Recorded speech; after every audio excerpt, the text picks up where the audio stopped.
Hello, I'm Llewellyn King, the host of White House Chronicle, which is coming right up. But first, a few thoughts of my own.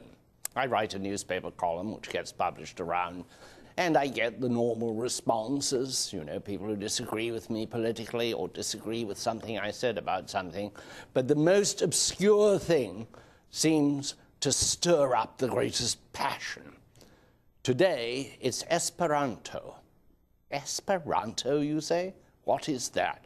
Well, Esperanto is an alternative language developed towards the end of the 19th century, based on Romance languages, that has simple grammar, no silent letters, phonetic spelling, but it never really caught on. There was a period in the 1950s when it looked as though it might, find a home, that some small country might even adopt it as its native lingo, but it didn't happen.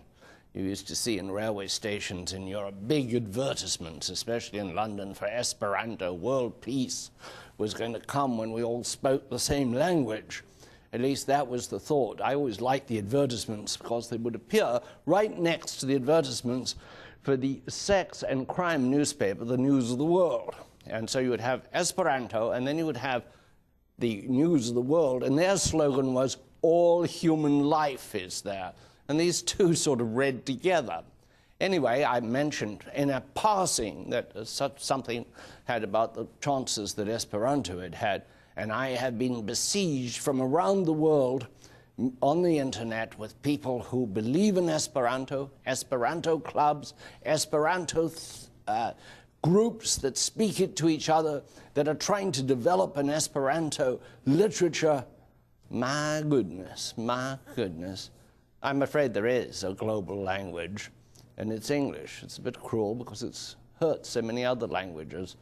I'm not sure if we all speak the same language that we'll get on terribly well.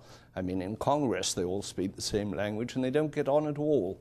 I have a great show with some wonderful, wonderful commentators for you, and we'll be right back. Where do Americans get 2/3 of the oil and natural gas we rely on? North America. Surprised? Learn more. Visit energytomorrow.org.